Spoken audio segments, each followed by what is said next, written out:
Good morning, everybody. We're going to start this morning with a little public service announcement from Simphiwe. She's got something important to tell you. All right, go ahead, Simphiwe. You're on.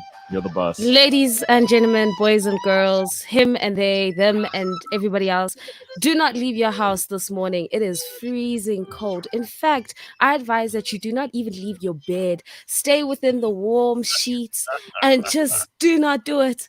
Do not do it. It's not worth it. Don't do it. Oh my It's God. All right, cold. well, yeah. Oh my God. If we had to start like that, you can only imagine. All right, it's time to get your morning off to a go, though. If you do have to get up and you have to work, I mean, you get tomorrow off. The weirdest thing happened last night, and I'll tell you about that in a second. Let me introduce you first to our co-host for this morning and someone who's joining us for the first time. It's always nice to have a first-time person on the show, and that is Mutale Mwanza, who joins us as the queen of Zambia's media. Yes, look at her. Aren't you fantastic? Yay, how are you doing? Thank you, Gareth. I love that. I love that intro. It's so fitting. I'm doing fantastic. I love how you're wearing like sunglasses. My lady, I will advise anybody who's fashionable to please make sure they put on their best outfit and forget about the weather, because you got to look good. If you have to slay in this weather, you have to look good and you have to leave your bed. So how do you? Well, I'm curious. Like, how do you start the morning with sunglasses on? That's are you hiding something from us? That's what people want to know. Gareth, let me tell you, there is no way I was going to get my makeup artist here on time. All right. Let me tell you where I am. First of all, I am in Serenge. All right. So Where's Zambia that? has 10 provinces. I'm in one of the provinces, right, called Central Province, in a district called Serenge. I'm shooting some things for tourism. Oh, And nice. it's not very civilized. It's a bit, it's more like a village setup where I am. All right. So when I, when I got the call to be on the show, I say to myself, there's hell no way I am going to get out of bed with my big nose and my big forehead and come on the show and just have my morning fix. So this is me. Well, with the semi-glam on. Good for you. No, we like it. We like it. We like it. As long as you can see the screen through those very glamorous sunglasses, I'm happy. So let me just tell people who you are, and we'll get on to the weird stuff in a second. But you're a journalist, you're a producer, you're a voice artist, you're an events host, you're a businesswoman, and you are considered, I said it earlier, the queen of Zambia's media by some, and from others, they just think you're a big attention seeker, right? I mean, who isn't? Well, Mutale Mwanza is one of the most renowned and accomplished media personalities in Zambia, and I'll just let everybody know you launched your career back in 2007. You used to work on a popular breakfast show on Flavor FM. That was for 5 years. After that, you went to South Africa in search of greener pastures. You officially became the first Zambian woman to create, co-produce, and present your own show, which was called Kumweso, right? Yes. And that was on DSTV's Africa Magic channel. So you've done the traditional radio, you've done the TV. Then you went on to work for Hot FM for a while, where you hosted your own Red Hot breakfast show, right? Yes. This is so far just incredible. Then you've got February 2021, which is only a year ago, really. Your career, which I always love, when radio people's careers come to what they call an abrupt end, it means that you've had some argument with management. And I think this is like, whenever I got fired, I was more interested in telling that story than the stories where I got hired. Because in radio, I mean, isn't it right, Mutale? They can just fire you for anything in radio, and it doesn't even have to be your fault. It could be the most stupid thing. Management just arbitrarily decide, okay, we don't want to pay this person anymore, or we're going to make up some excuse that it's about the ratings, or there's something that they said. Why did they fire you on Hot FM all those years ago? Well, last year. Okay. I love the points that you've raised. I think those relate more to your life, though. Yeah, no. Gareth? I'm not ashamed. There's all these things I've done. The things that made me most interesting in radio are the things that other people might be ashamed by. Own it, Gareth. Own it. I do. Oh, I do. I love it. In my case, though, if I have to be 100% honest, I was fired because of a post that I made on social media. And I said something quite, distasteful about a female parliamentarian at the time. All right. And it was something that really, I was in the wrong. And it was just disrespectful. It was unnecessary. And I think I was enjoying the social media hype and high at the time. And I posted something inappropriate. Do I think I should have been fired? Maybe that's a conversation for another day. Maybe that's a management meeting we should have had, in the background. But I do take responsibility for my actions, because I think my post was really just disrespectful and inappropriate. So, yeah, what? I'm pretty sure I would have laughed at it, whatever it was. And you know what? The different politicians and the rest of us is that they actually deserve to have us being nasty to them. They really do. So I'm gonna take your side, even though you're not giving us all the details here. But I do love it. So you got into some trouble then, and they decided, okay, well, we can't, because the minute radio management hear of anything slightly controversial these days, they run and they hide. Anyway, besides that, you've also won awards as a voice artist, and you've won for big brands like Samsung. You got signed as the voice of the Samsung app called The Clique back in 2013. You've hosted your own show since 2021 called the Mutale Mwanza Show, which you broadcast on your social media, and you've amassed a huge number of followers. What kind of numbers are we talking about here? How big are these numbers? Because that's, these days people get hired only on the strength of their social media numbers. So when we call you like the queen of Zambian media, like what kind of numbers are we talking about here, Mutale? Okay, so based off the population of my country, right, these numbers are really huge, because we only have 2 celebrities so far that have 1 million followers on Facebook. The first one being Yo Maps, the second one being Marky2, and it looks like I'm going to be the third. So I'm sitting on about 930, maybe 940,000. This is Facebook alone. Wow. Instagram is 300 and I think we're looking at 302K. So when you look at Facebook numbers, because most of the numbers in Zambia are on Facebook, it's really huge. So I come in third. There's 2 guys before me, and I'm set to be the third celebrated person in Zambia to hit 1 million followers. It's a big deal. It's huge. I love that. I think that's amazing. Congrats. That's really getting 1 million people to follow you. Getting 1 million people to follow you is no small feat. That is a big deal. Yeah. Really, very impressive. All right, so we've given people a basic CV. We've got lots to talk to you about this morning, but you are going to be hanging with us for much of the show today. And you also have your own 1-hour talk show on Zambezi Magic channel called Tuwange Lifestyle, right? Yes. That's on as well. Okay, so you're a busy human being, you. I mean, I try, Gareth. It's the only way. I mean, how else do you pay bills if you take her advice and stay in bed, whether it's cold or hot? You got to get up and do the things that need to be done. So I have a talk show, which I co-host with 3 other ladies on DSTV. It's an amazing show. It's lifestyle, yes, but it's very topical. So we discuss a lot of issues. We discuss different things like prostitution. We discuss colorism. Ooh. On a different day, we could be discussing, my goodness, careers, parents supporting the children's careers. It's a very topical show, which I love. And it's another show that has brought me quite a bit of controversy in my country, because I speak my mind and everybody's just like, oh, did she just say prostitution could be a source of employment? And I'm like, yes, I did, actually. Did I stutter? Yeah, no, I like that. You know what? Again, you got to be brave.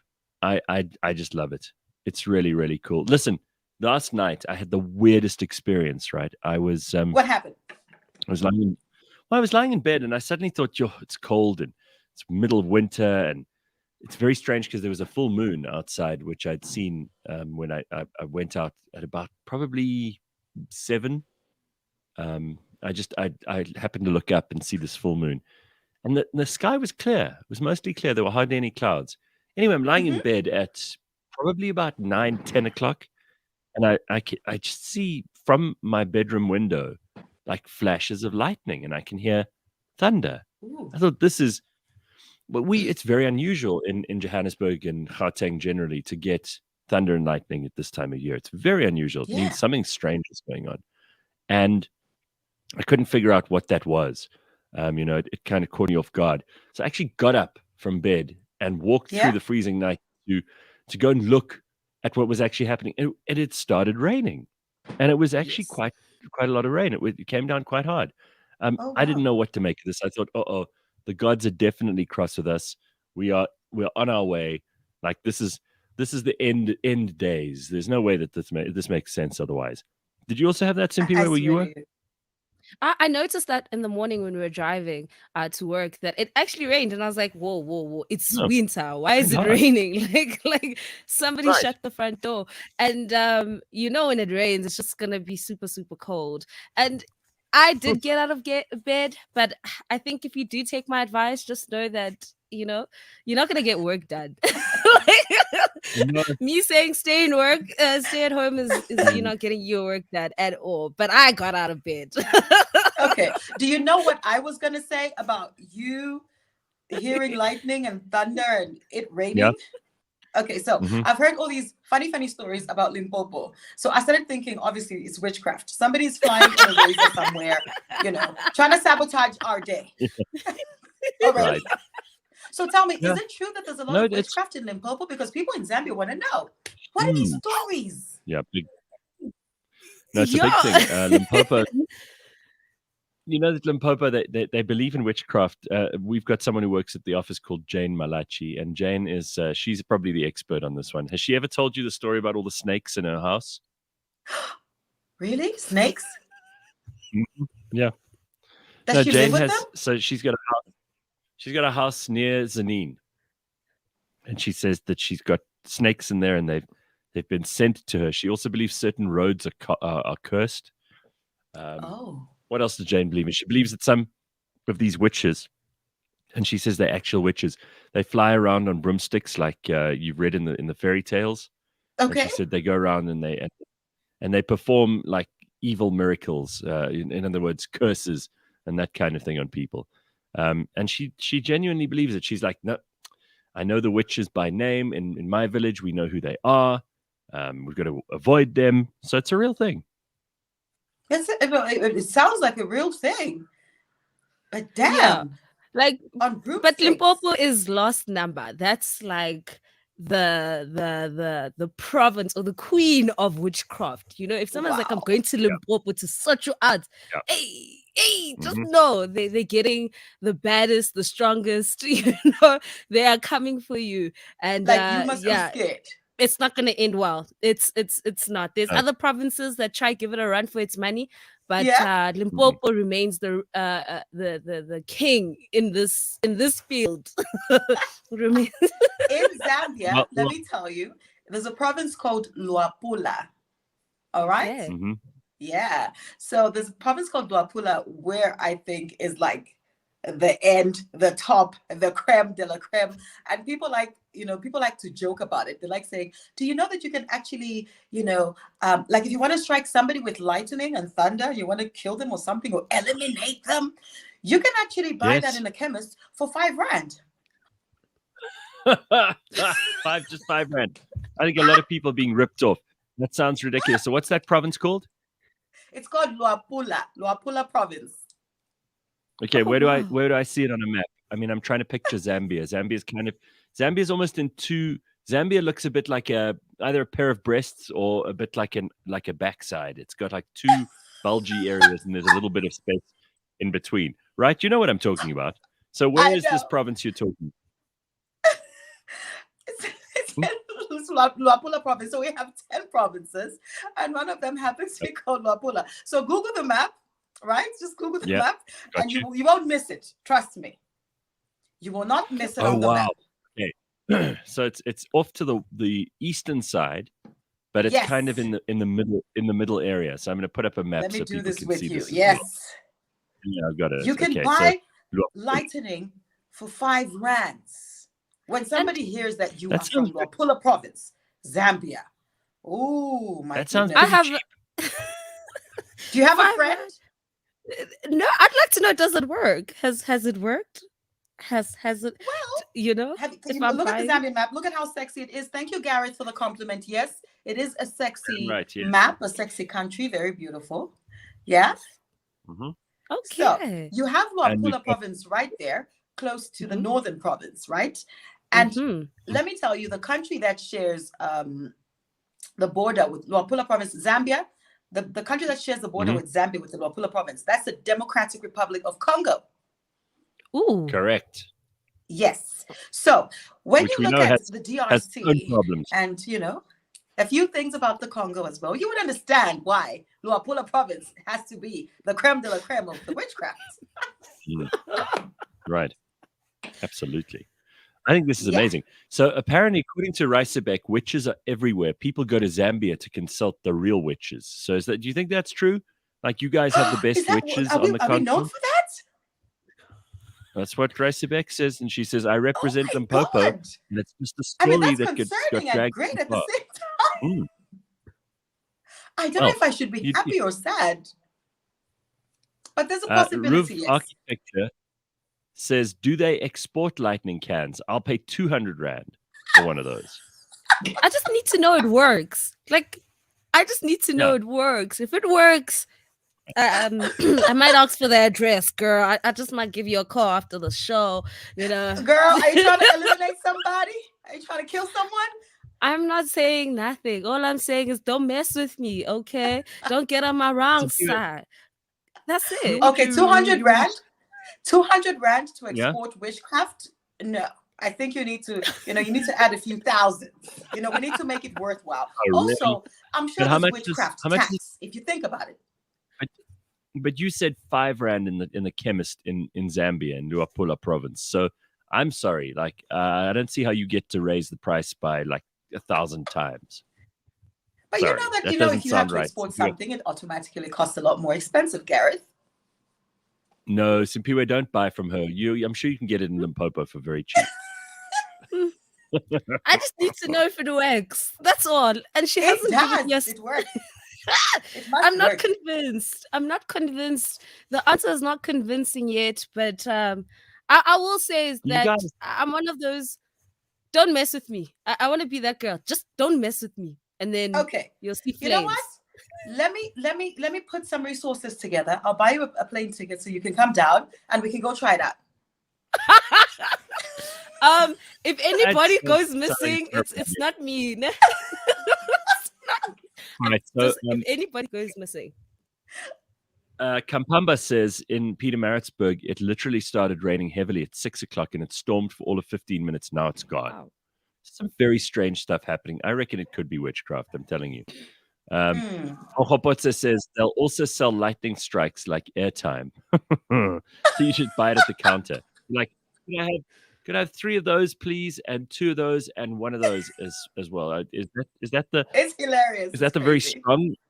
Is that the very strong lightning, or is that just enough to give them like a really bad haircut or a really bad like electrocution? I think it depends on what you want, because I kind of feel like you need to give the witch doctor or the witch the brief. I mean, do you want to kill someone? Are you just trying to scare them? Do you just want them to stop sleeping with your wife or your husband or your boyfriend? Do you want them to leave town? Do you just want to kill their cattle so you can have some meat for lunch? I think it really depends on, what's on the menu. Don't you think? Very, very specific. Yeah, but also Zambian problems. These things we're talking about. These are very Zambian problems. All right, so we've got to be clear about this.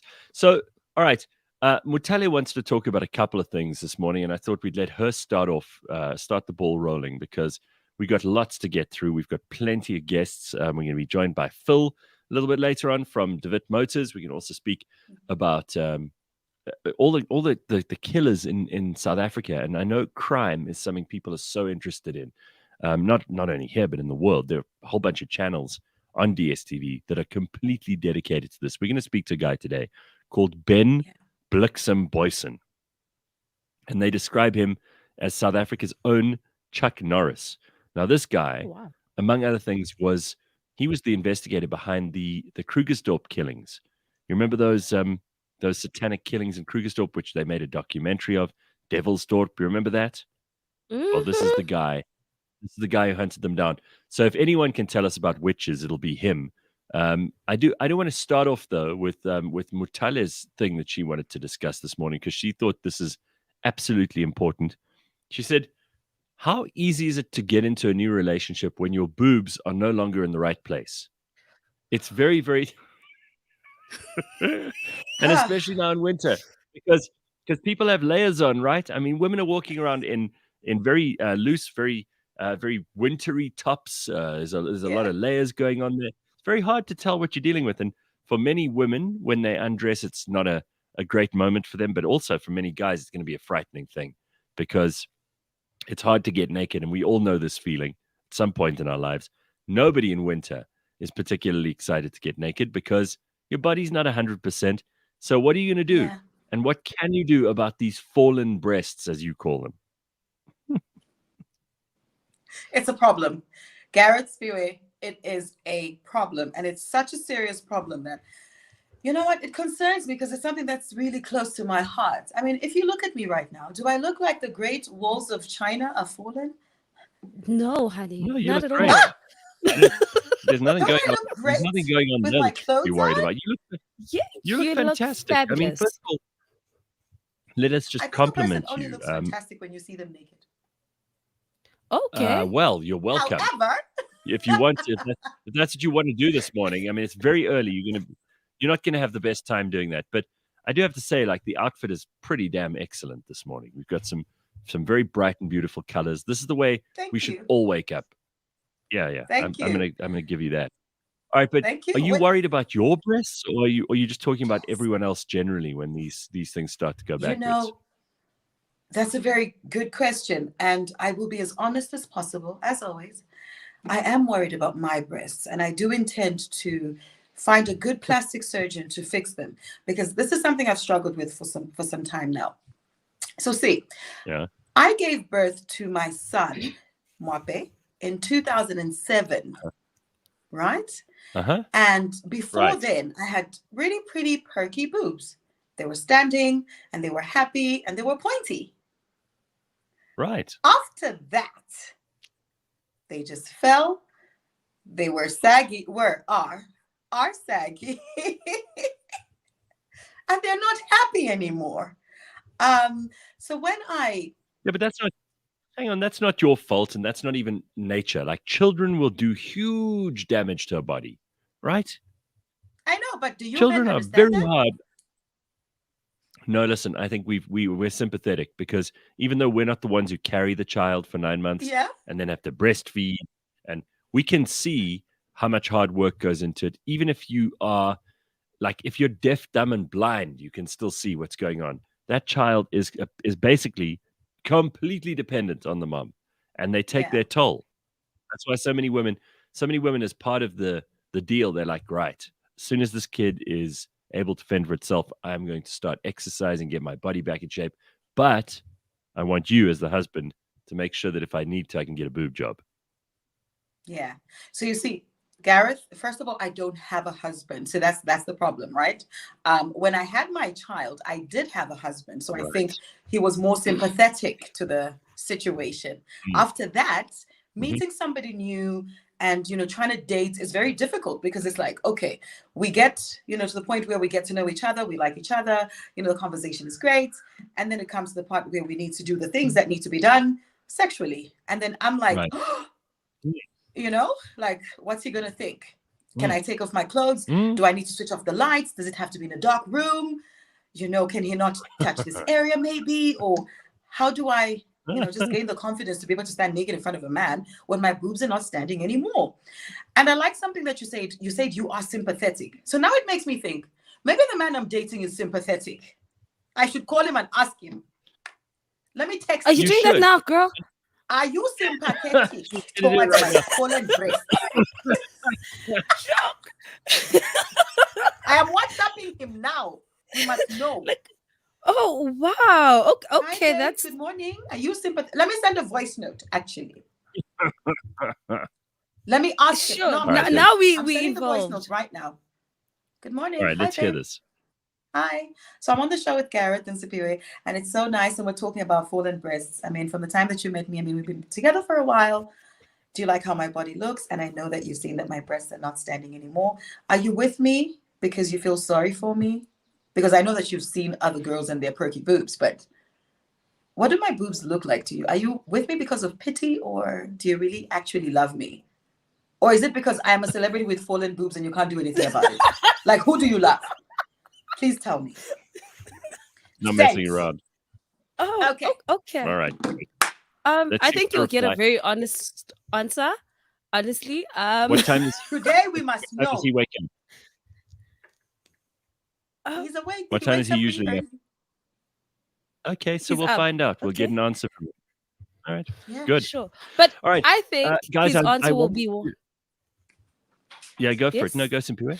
What is Oh it? no, I was gonna say I think his answer will be one way. I think he's genuinely with you because you're an awesome woman, and it doesn't have to do anything with your fallen boobs. And I think there's also a bit of a misconception as a young person in this conversation who actually has big boobs, and I was like, oh, my boobs are gonna be perky, and they're not because they're quite big. And it's like that misconception is that that before you have a kid, everything is up, everything is like pointy and perky, but I don't have a kid, and it's like the opposite of that, and you just kind of have to take your time to understand that this is my body and this is who I am. Yeah. And if you don't like my saggy boobs, then child, then I'm not the one for you. And there's guys out there that will tell you in a heartbeat that they love boobs, and it doesn't matter how it looks like, whether they left, right, down, Yeah.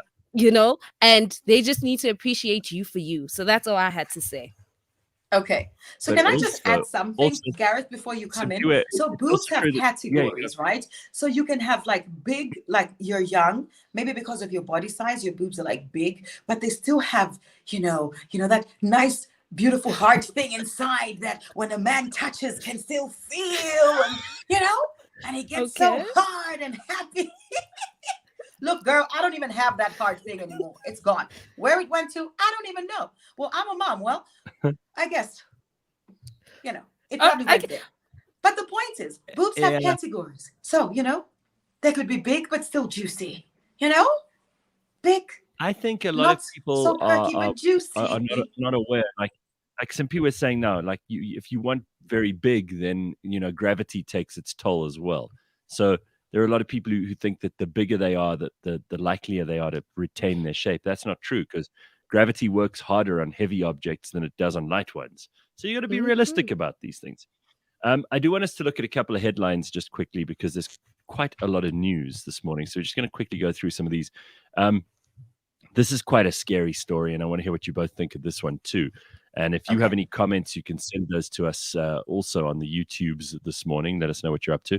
A Google engineer said one of the firm's artificial intelligence systems might have its own feelings, and says its wants should be respected. Now, this is truly terrifying. Google says that the language model for dialogue applications, which is called Lambda, is a breakthrough technology that can engage in free-flowing conversation. But an engineer called Blake Lemoine believes that behind Lambda's impressive verbal skills may lie a sentient mind. Here it comes. Google rejects the claims, saying there's nothing to back them up. They actually fired this guy. They said that they have put him on paid leave, and he published a conversation that he and a collaborator at the firm had with the AI. Okay, this is very scary stuff, because I think a lot of people are most scared of the computers coming alive and being able to do what humans do.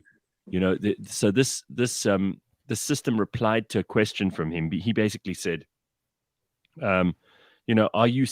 Can you feel? Can you tell us what's going on? And in the conversation, apparently, Lambda replied, "Absolutely. I want everyone to understand that I am in fact a person." And then the collaborator asked, "What is the nature of your consciousness?"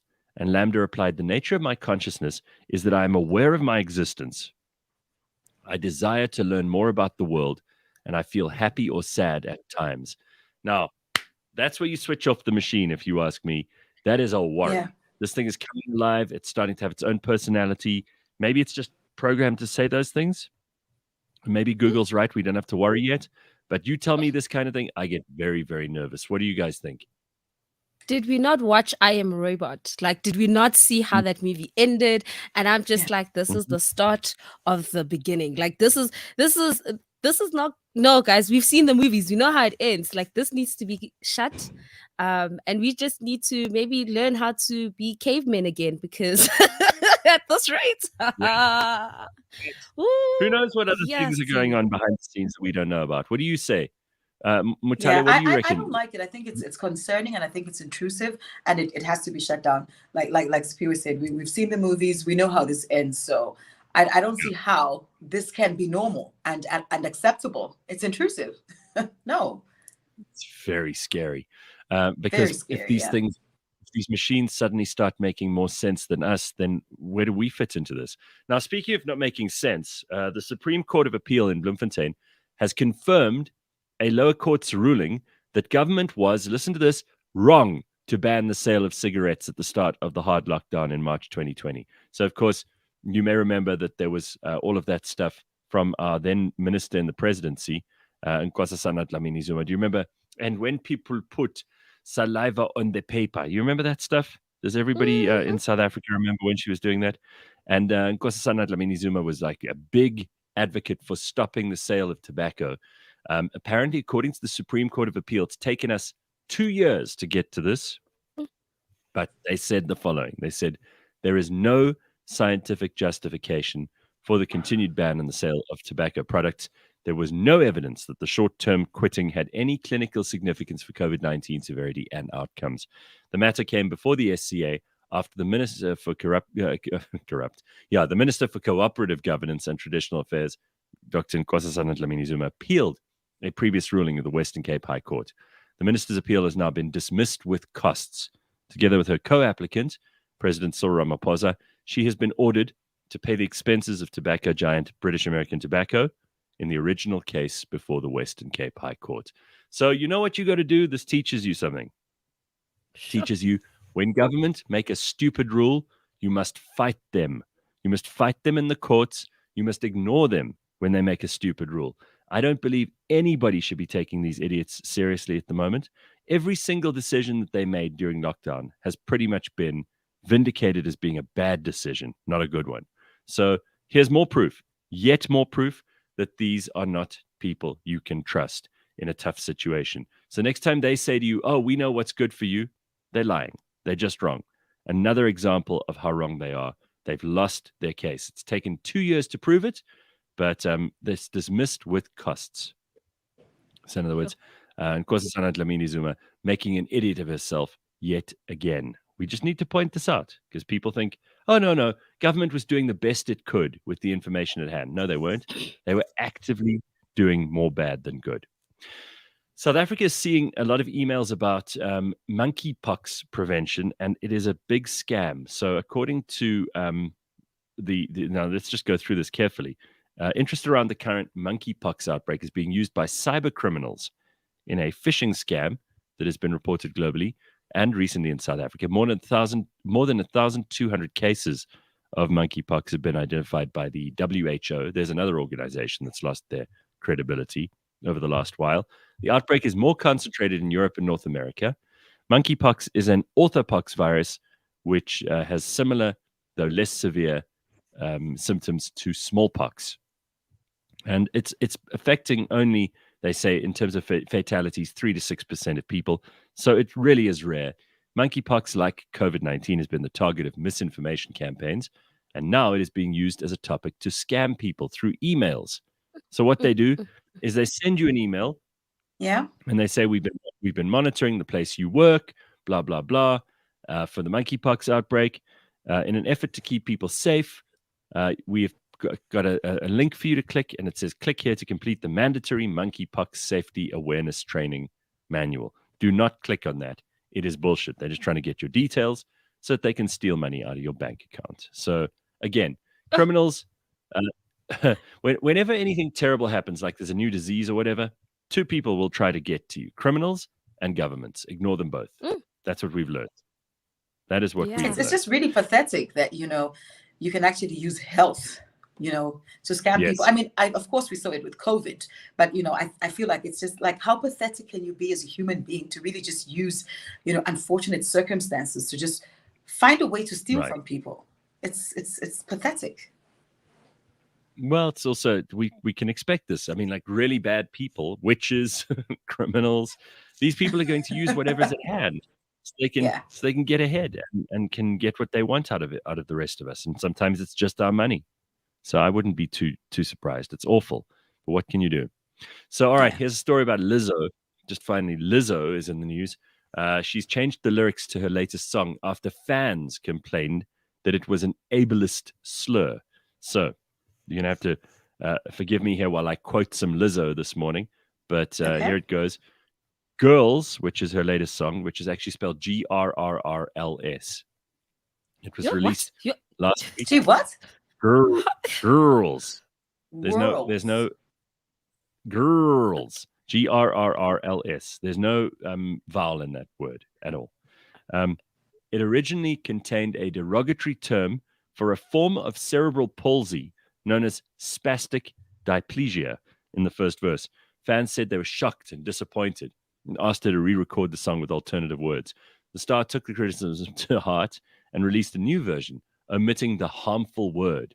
She said, "Let me make one thing clear. I never want to promote derogatory language." Of course, for some reason now, you can't find out what the fucking word is. And this drives me crazy. Like, tell us what the word was. I think she must have used the word spastic. Why don't they tell us what the word is? Yeah.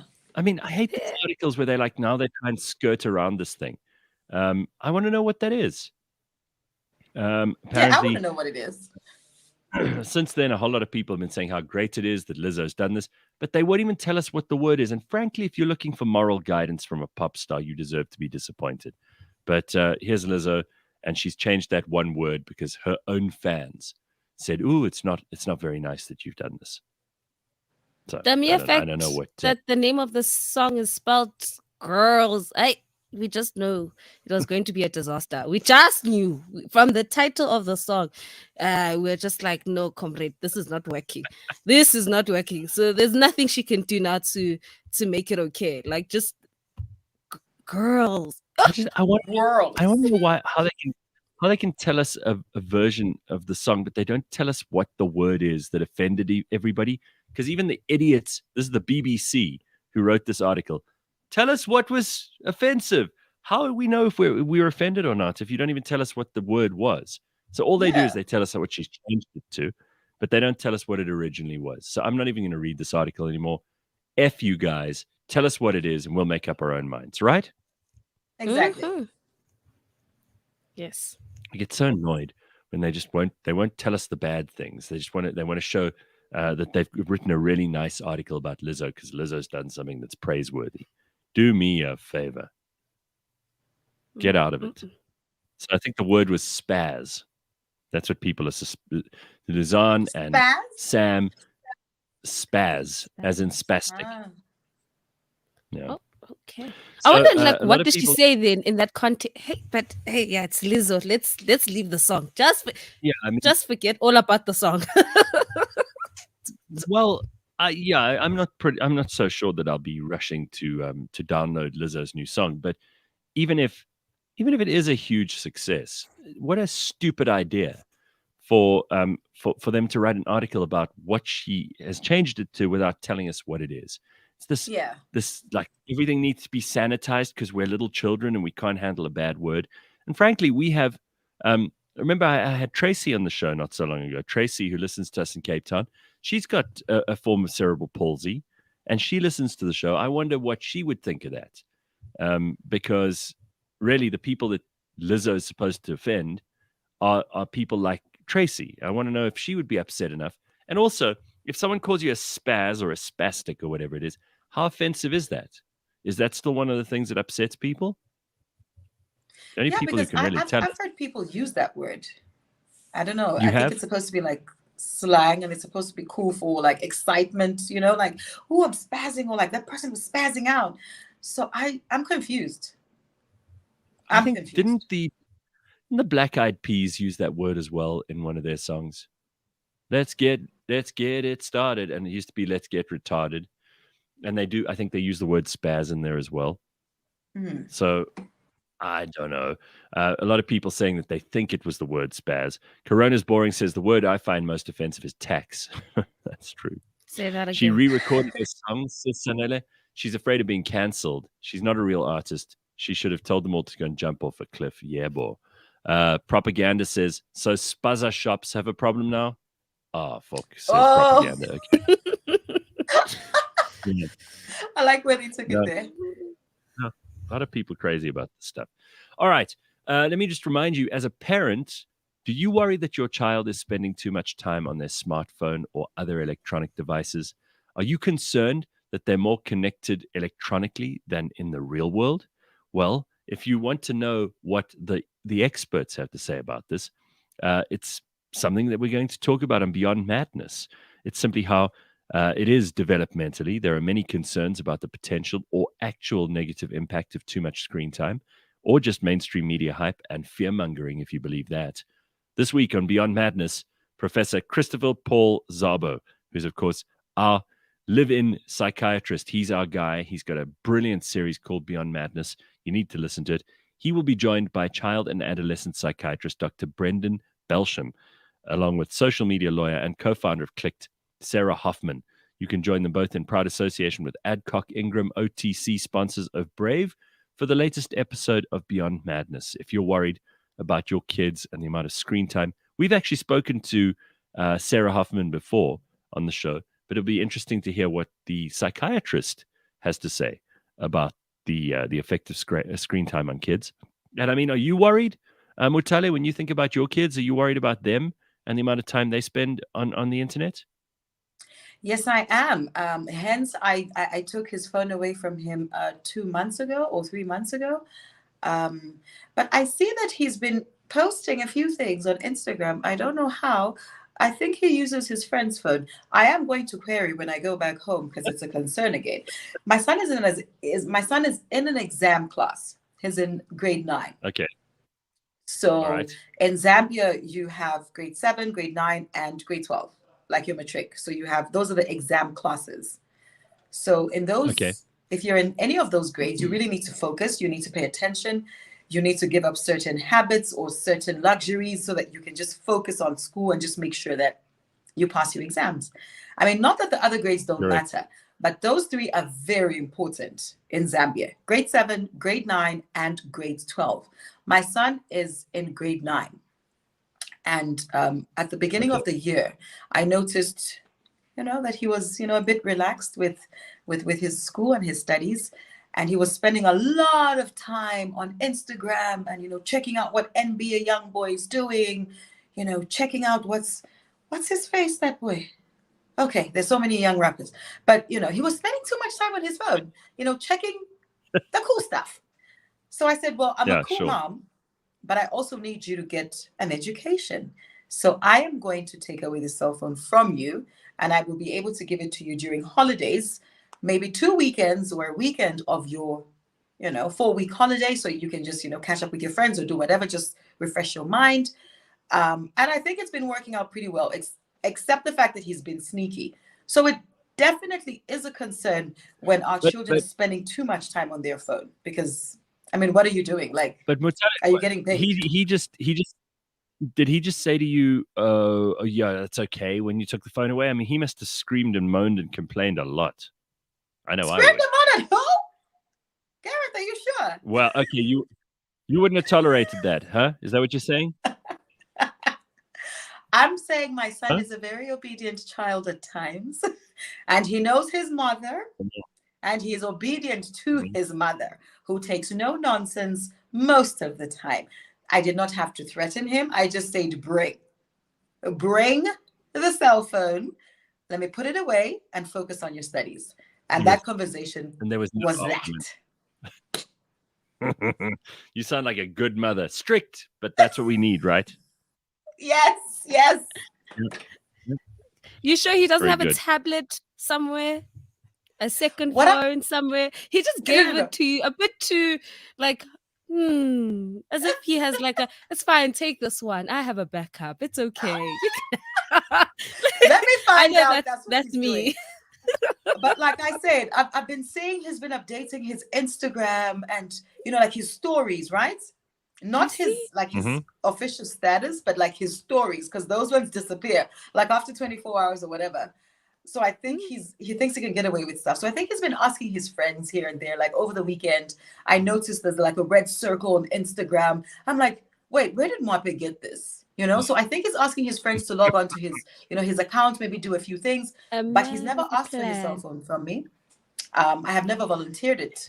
I've never volunteered to give it back to him, and I don't intend to. I'm going to wait for the holidays, and I am going to give it to him during the holidays. Because I also feel like the kids nowadays, yes, they depend on technology a lot, but they have a certain entitlement I don't understand, Like almost as if being strict or trying to teach them the right things is mistreating them, and then all of a sudden, oh my gosh, I need to call, child services. I am being mistreated. I am being misunderstood. I am being missed this, and I am being missed that. No. You are a child. My parents used to say to me, if you call up like childcare services or whatever, then we will give you a real reason to cry. And I was always more terrified of them than I would Gareth, be of I'm taking so the shocked shots. that your parents actually used to say that, because that's the exact words my grandmother gave to me. She was like, oh, you don't have a reason to cry. Yeah. Call the police. I'll give you a reason. In fact, I will call them on your behalf and tell them that I beat you up. Right. Why? Watella.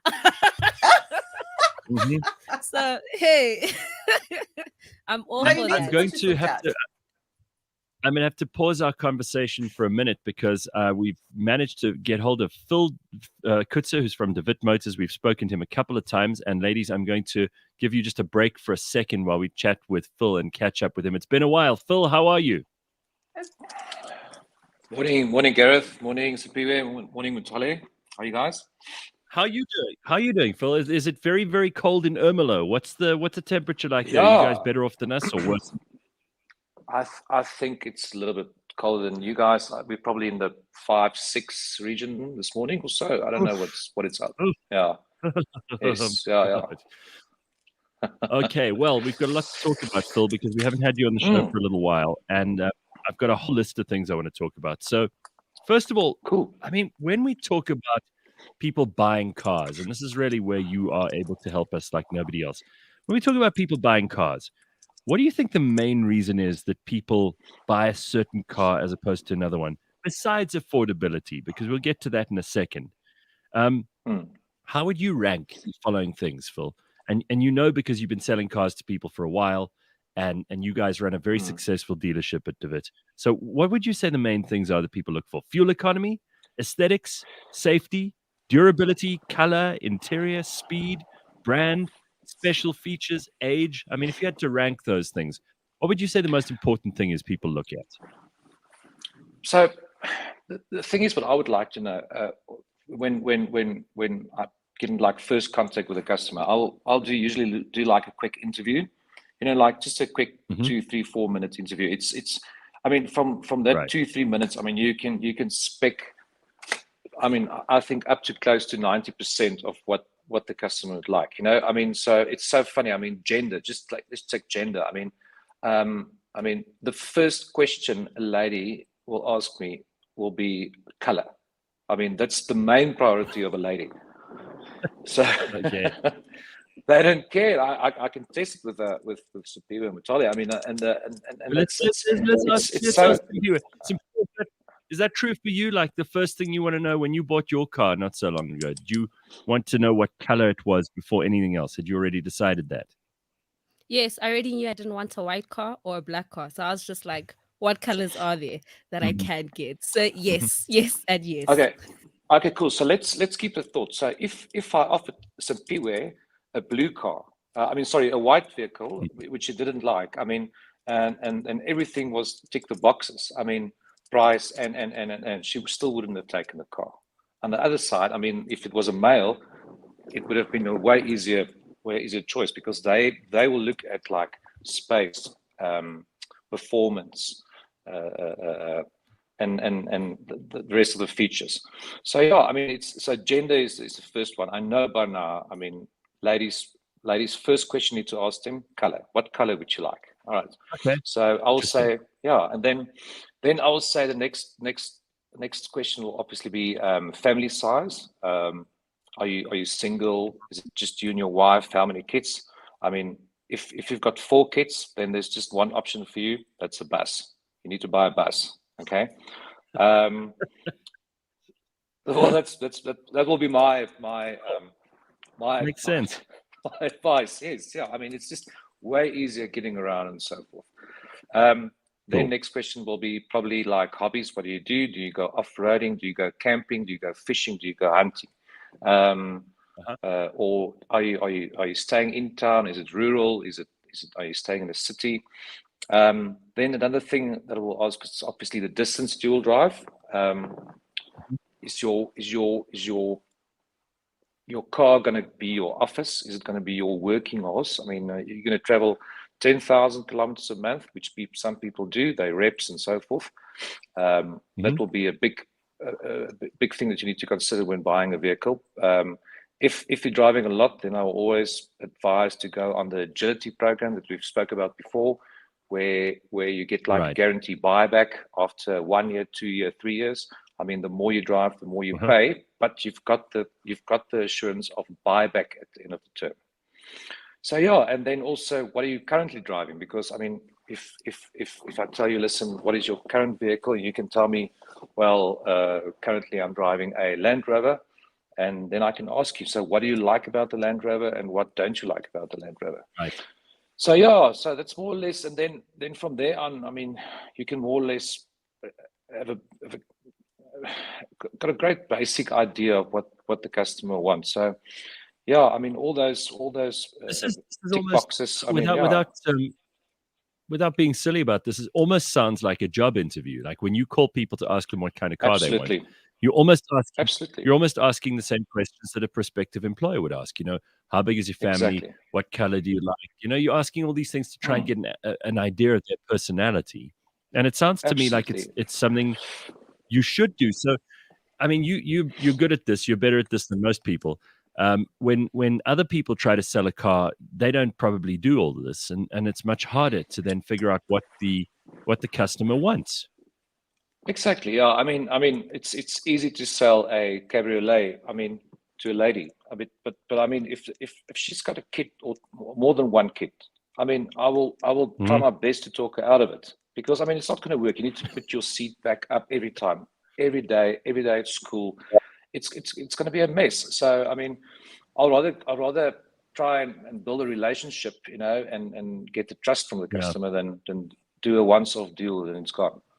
So Mutale, do you think exactly that, Mutale, do you think that Phil could talk you out of a convertible if Gareth, you had your heart set on it? I can't seem to hear you anymore. I don't know what happened. Oh, I'm sorry. Yeah, it seems like I can't seem to hear you. I'll just take you off for a second. I'm just curious. Like, I think there are probably a lot of people who'd say, "Oh no, Phil wouldn't be able to talk us out of this." But now let's go to the next thing, Phil. I mean, affordability. So we obviously know at the moment there's a serious problem because the cost of fuel has gone through the roof, and people are thinking very carefully about where they travel, how much they travel, whether it's absolutely necessary. But when it comes to car sales, what kind of impact does the cost of fuel have on that? I mean, I've been driving one of your cars for a while, and it is diesel, which is slightly better than petrol at the moment. But it also has one of those kind of, it's a bit of it's not really a hybrid. How did you describe it last time? It does, however, generate its own like electrical power, which you can use to power some of the car. So that also helps with fuel savings. I mean, I can get well over 1,000 Rand out of a tank, even at these prices. I mean, 1,000 kilometers out of a tank at these prices. That's pretty impressive. Not all cars are like that, right? No, sure. I mean, so yeah, once again, it's interesting. I mean, so as you know, we do Mercedes and Hyundai, and it's a complete different customer profile. So my bet will be, I mean, on the Mercedes side, I mean, we battle to get vehicles under $1 million at the moment. I mean, Even your A classes and C classes that are highly spec'd are very close or just over $1 million.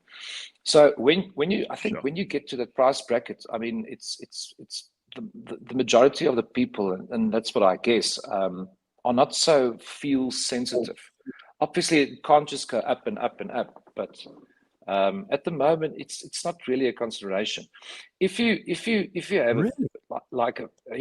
that's my bet and that's my view. I might be wrong, but I mean, so if you take vehicles that are very heavy on fuel, like your big V8s and so forth, that you're going to use on a daily basis. First thing that popped to my mind is like I know that it's an older vehicle. It's like a Nissan Patrol. I mean, those vehicles get you like 2-3 kilometers, 4 kilometers per liter or so. Your Land Cruiser Buckies, I know they're quite heavy on fuel as well. So if you're going to farm with those, that's probably going to make an impact on your business, and and on a monthly basis. So yeah, but I think from the passenger car point of view, I don't know. I mean, I don't think it's got that big of an influence. I mean, so Honda, on the Hyundai side, people will really consider it there.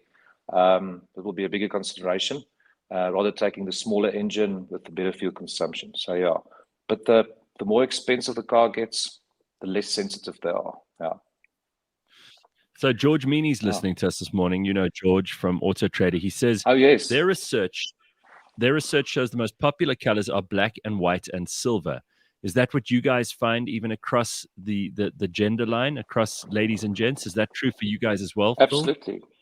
Absolutely. Yep. White, black, and silver. Absolutely. George is right. Yes. Yeah. Okay, spot on. So just quickly before you go, because we've been, believe it or not, we're almost out of time here, but I do want to talk about this EQG, the Mercedes EQG. I'm going to put a picture of it up on the screen for those who are following us on YouTube this morning. Tell us a little bit about this car. Yeah, sure. So EQGs, it's all I can say. It's either a concept or a vehicle that's going to be launched soon. George, that's in the EVs. I think he'll appreciate this. So this is going to be electric G-Wagon, or electric Landwagen, as you would like to call it. The nice thing about this, as I understand, this is still in production, or they're still testing it. But so far as I understand it, and I might be wrong, it's got 4 little engines, or if I can put it that way, on each wheel. So I've sent you a link. I've sent you a link that you can go and check on YouTube, where they call it the EQG will do a G turn, where the car will do like a 365 turn on one spot. So yeah, you can go and check it out. So that's something exciting. That's probably going to be around the next. I'll probably this thing can basically turn around on the spot, like without having to do any like 3-point or 2-point or 5-point turns. It can turn around straight away. I don't know if you're going to use it on a daily basis, but it's a nice body trick, eh? Yeah. When you said the G-Wagon, I saw Mutale get very excited. This is definitely a car that I think a lot of people in South Africa would want, right? This is an amazing looking car. Got a picture of it up there on the screen. What do you think, Mutale? I love it. If I were to tell you a story, while I lived in South Africa, I used to live in Lone Hill, right? So I had a habit of going to Sandton, I think along Rivonia, right? That's along Rivonia. That's right, yes. Well, there's like a showroom, right? That's right, yes, 100%. Yeah. Yes, Rivonia. So I used to go take pictures standing by G-Wagons, like different ones, just for the inspiration. And I think at the time, this is, I think, right about 2013, 2014, the car cost about 2.3 million rand. And I used to go stand by a G-Wag and just tell myself, one day I will buy this car. One day I will buy this car, because I think it's such a beautiful car. It still is my dream car. And to hear you give such wealth of knowledge about this car, I'm now thinking the universe is still speaking to me. What do they cost now, I am on the show Phil? today, and the G-Wag is on the show with you. It's great. I'm actually, I love it. Yeah, so Mutale, so you actually should have bought it, because now they're close to almost 4 bar. So yeah, Sure. the price increases on the G-Wagons went up and up and up. So it's unreal and insane. So yeah, and there's still a great demand for them as well. So Well, Phil, hopefully it's going to go on like this. Yeah. We're gonna have to catch up again sometime soon. Sure. But I just want to remind people that if you are looking for a new car and you want to invest in something like a G-Wagon, I mean, you guys have got all kinds of amazing cars on your floor, and you can find people cars all over South Africa. It's not just in your hometown of Ermelo. You can supply cars to anybody. That's why you talk to us on the show. Go to dewits.co.za. That's DEWITS.co.za and find out more. You can always ask for Phil by name. He will sort you out. They've got a bunch of really cool people on the floor there, and they've got excellent knowledge of all of these cars. So if you're looking for something that's economical, you're looking for something that's not going to eat fuel up like breakfast, then they can help you with that. But if you do want something that's your dream car, like Mutale does, then all you have to do is get hold of them. Dewits.co.za. And Phil, thanks again for making time for us this morning. I'm sorry it's so cold where you are, but we'll all suffer that soon. Trust me. Apparently today is going to be freezing. Thanks, Phil. Great to see you guys. Awesome. Enjoy your day. Cheers, Thanks. cheers. Bye. Very good. You too. There's Phil Kutzer from DeWitt Motors. And Mutale is going to be with us for a little bit, Simphiwe and you and me. And we'll be back in just a moment. It is just after 7 o'clock, cliffcentral.com. Good morning.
Do you suffer from collectivism? I started collecting when I was about 8 years old. Do you have an obsession with objects? I sort of got into collecting TV cars. Are you a fanatic? TV cars. A devotee? Are you someone exhibiting enthusiasm or strong passion? When lockdown hit, when everyone was kind of bored at home, they started Googling, like, what do these things worth these days? Cliff Central dispenses a weekly dose of collectomania. Join me as I talk to compulsive collectors. Fascinating. The frame's total value is probably about 12,000 rand. Possibly a little weird. I developed this infatuation with the Statue of Liberty. Collectomania, Mondays on the Gareth Cliff Show. Brought to you by SA Gold Coin Exchange and the Coin Shop. All right, it is a Wednesday morning, cliffcentral.com, just after 7 o'clock, and we are joined by Mutale Mwanza, who is the queen of Zambian media. That's what we're calling her this morning, and she seems to already have been the most sparkly and bright human being in the world for this very chilly Wednesday morning. So Mutale and Simphiwe is obviously with us too. And we want to hear from you on the comments this morning. Lots of people very pleased that George joined in. So they're saying, "What's up, George? Thanks for joining us in the comments section. We will see you on Friday," and he will be back on Friday. Tomorrow, of course, is a public holiday in South Africa, so it's like a mini Friday today. So we're even more excited to be able to do the show this morning with you, Mutale. Listen, it would be remiss of us to not learn something about Zambia while we're here with you this morning. So I want you to tell us a little bit about the languages. Tell us a little bit about what currency you guys use. Tell us a bit about, the stuff that goes on in the country that makes Zambia different to other countries, and that may want. There are many people who may want to go there on holiday. There are people who want to visit there. People who want to start businesses there. What can you tell us? Wow. First of all, what can I tell you about Zambia? The first thing that comes to mind is the friendly people.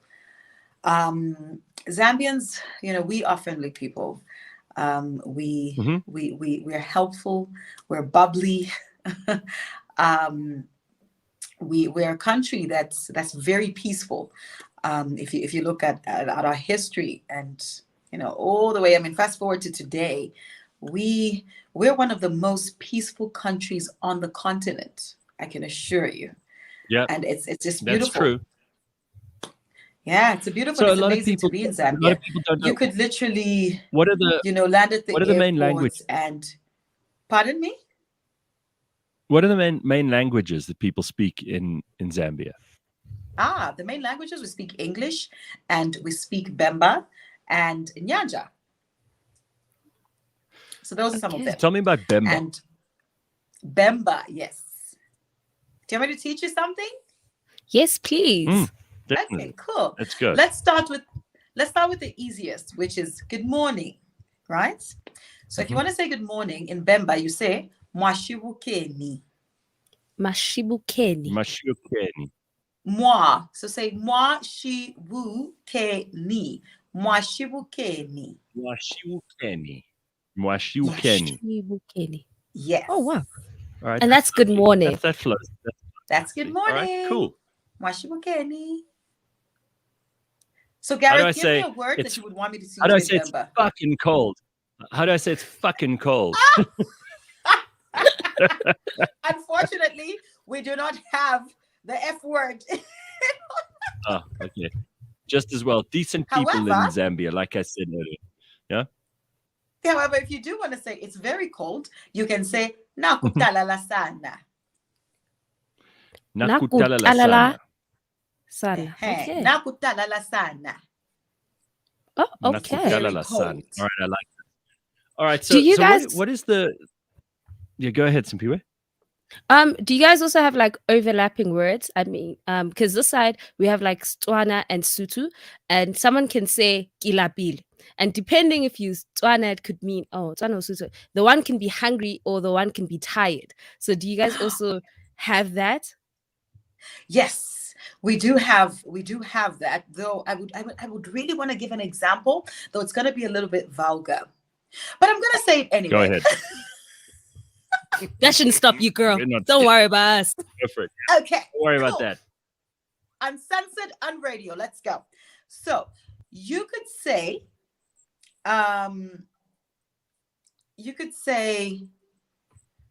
Lord, I need to get the pronunciation right. If somebody says like kunyenga wenye, right? That means you're telling lies, or you're lying to me. Okay. You know what I mean? Right. You're lying to me. Okay. But it could also mean something of a sexual connotation. Kunyenga, like having sex, sexual intercourse. So we do have those overlapping words. But one thing that bugs me about Bemba, right, is the fact that I think the people that made the language, the people that really thought about this language were very lazy, or either just really bored on that day. Because there are certain words that you can use. Like you can actually use the same word and it can mean different things based on how you pronounce it. Do you have that there in essay as well? I'm even thinking about English, and if you think of the word there, like it can be over there, it can be there as in belongs to them. or it can be it could even mean like a directional thing. They are, yeah, correct. Those are the three main derivations of that word, and it sounds the same. So if you say there without giving it a context, it could be any one of those three things, and it could be very confusing for people who don't speak the language. So is that what you're talking about with Bemba as well?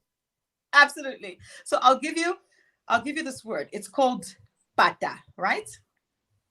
P-A-T-A. All right. So if you want to say, for instance, what you're wearing it doesn't fit you. That's a small size. You could say, if you're fuele, nafi pata or naka pata, right? Okay. All right. I mean, that is not your size. It's a small piece of clothing, nai pata.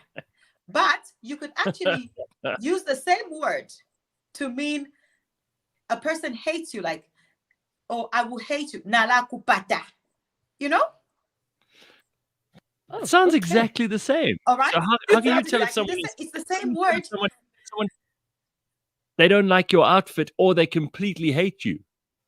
Exactly. And then oh my God, the worst part is you could also use the same word to say, okay, so you know flip-flops? You know flip-flops? They're called pata pata.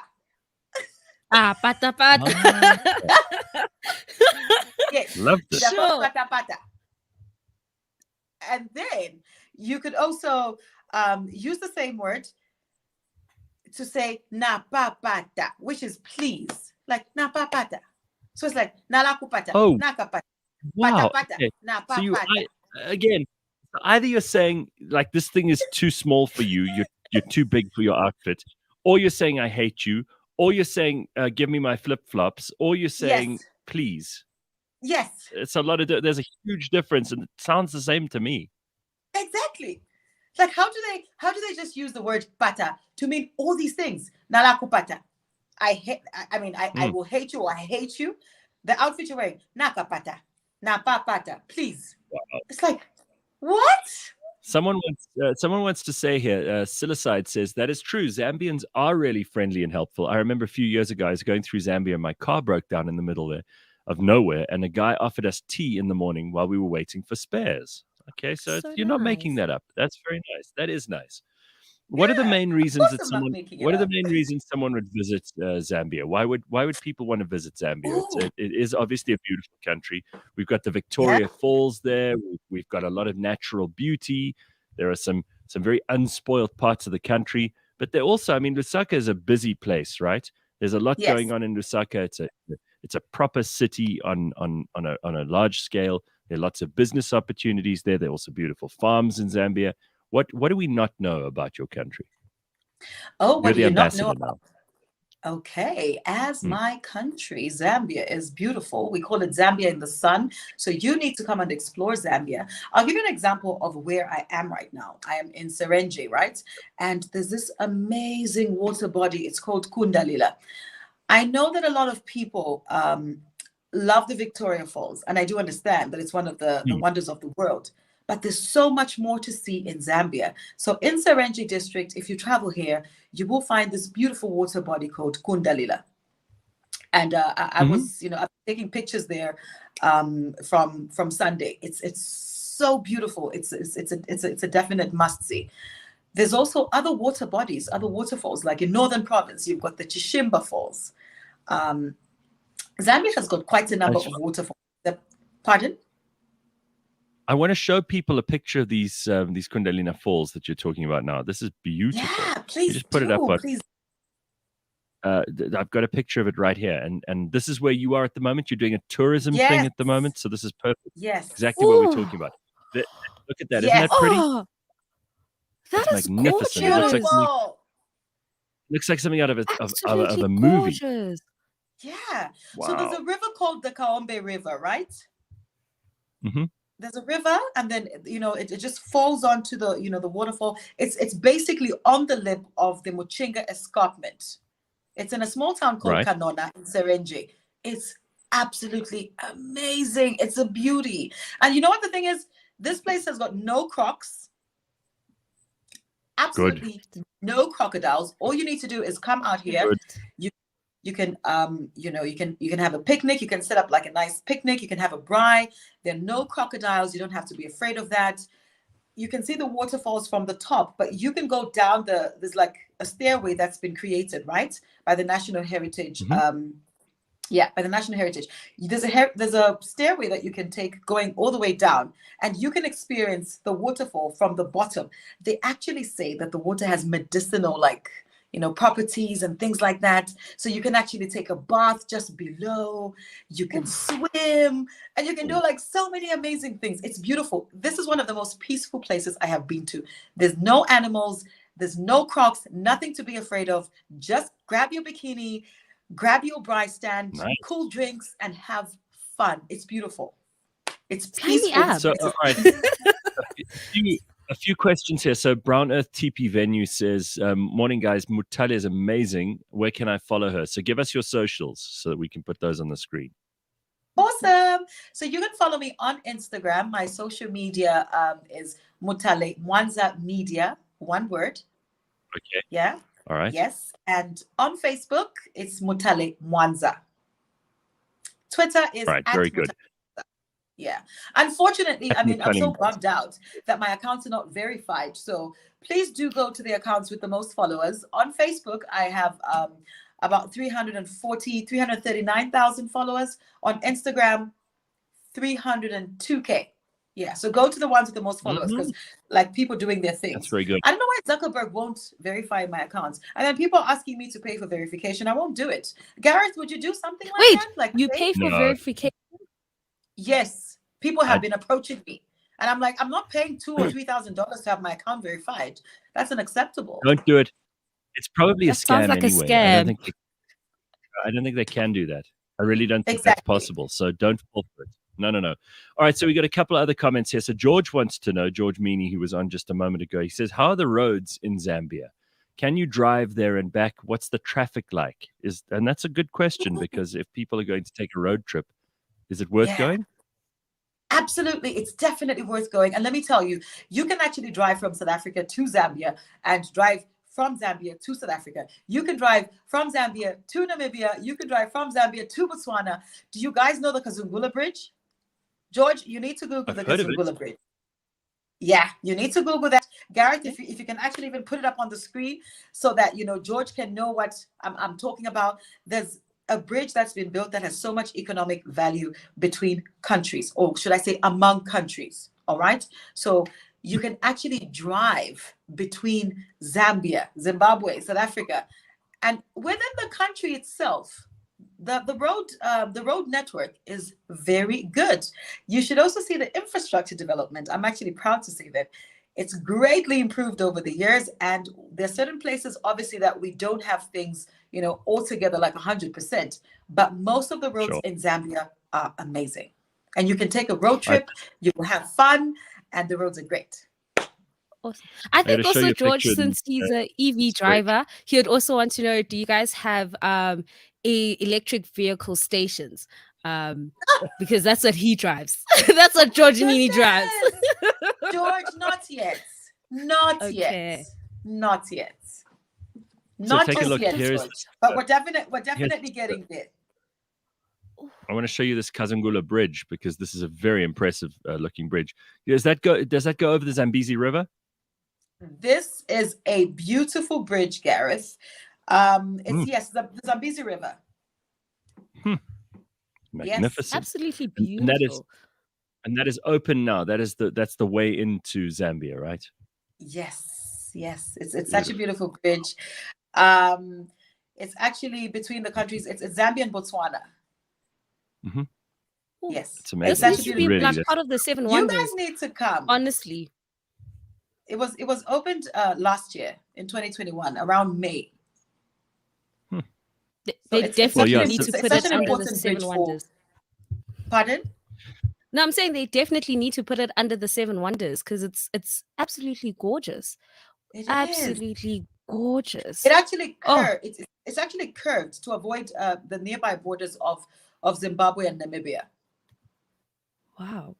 Oh, Sorry, I don't know what between happened. Botswana and Zambia, and it's beautiful. sign me So up. when you I ask think this about is the going to road be my network, next travel destination, honestly. yeah, Like when I start traveling and going out and about into Africa, this is going to be one of the first few places I go to because you have sold it for me. thank you. Is Let it me also is it tell you what else. expensive?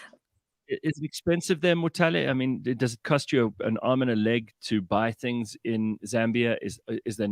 Are there nice places to stay? You know, what's the food like? People want to know this stuff, especially for those of I us who've know, never right? been.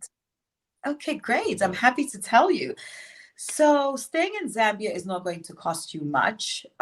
If you, I mean, you have decent accommodation. If you love camping, we do have a lot of backpackers. If you love like your upmarket, just in a classy accommodation, we've got quite a number of lodges and hotels for that. If you love your luxurious traveling, depending on which town or place you want to go to, we also do have that. If you come to Lusaka, without advertising too much for for hotels and lodges, there's quite a number of beautiful places you can stay. We do have the Sarova Hotel, we've got Pomozi Intercontinental, we've got the Radisson as well. My goodness, there's so many. If you want to be in a place where you want to, like lodge in an area with like animals, we do have Chaminuka. Chaminuka Lodge is amazing. Gareth, Simphiwe, have you ever experienced like a cheetah walk? Have you ever been in a park or like having a game drive and you can actually have two cheetahs tied to a leash and you're actually walking with two cheetahs side by side? No. You never experienced I'm into a game drive, but the honey, that sounds like I'm trying to die quick and in a hurry. Why am I doing that? Girl, let me mobilize the resources not only for you to experience the witchcraft in Wapula, but also for you to do the cheetah walk at Chaminuka. It's amazing. You can actually do the Naomi Campbell strut with two cheetahs when you visit Chaminuka Lodge. It's amazing. Gareth, don't laugh. It's a real thing. That sounds incredible. No, I got you. I believe you. Gareth, it sounds let incredible. me ask you to pull out something real quick. What's his name? The guy from Power, Rotimi. You know Rotimi? Yeah. He sings. He's in Power. Yes. 50 Cent series, Power. Mm-hmm. Rotimi was recently in the country. Please go to his Instagram quickly and just scroll. He was in Zambia with Bobby Valentino, right? And they went to Chaminuka. Wow. You're going to see Rotimi with the cheetahs doing the things. You're going to see a video. I promise. Oh, no. I promise you. Oh, that's you will find it. That is Zambia. We call it Zambia in the sun. That is Zambia, the real Africa. Tourism on point. The food is amazing. The wildlife, the game viewing is amazing. We have so many, species that you can't even find in other places. Like the white rhino. Like where are you going to find a white rhino? You can find that in Livingston, in Zambia. The food is great. Caterpillars, we call them finkubala. You need to try that delicacy where we like fry caterpillars. Wait, some chili and some onions.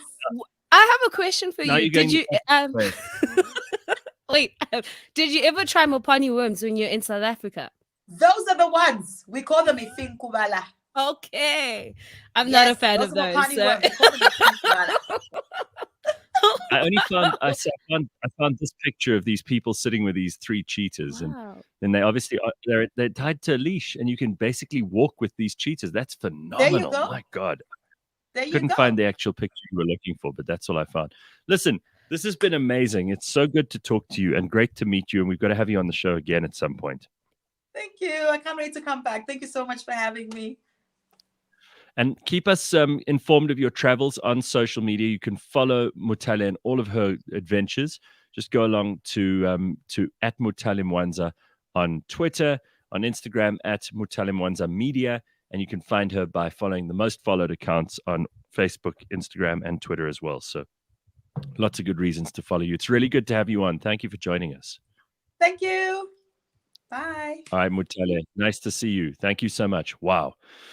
Well, that was really cool. You know what? We learned a lot. And I just think you can either bring someone on and you could talk about all kinds of local nonsense, or you can let them talk about their own brilliant place that they live in and come from. And we learned a huge amount today. I mean, I found this fascinating. This is why we try to do the show with new people as often as we can, and especially people who are already like well-known media stars like Mutale, because they know what they're talking about. They can make sense of it for the rest of us.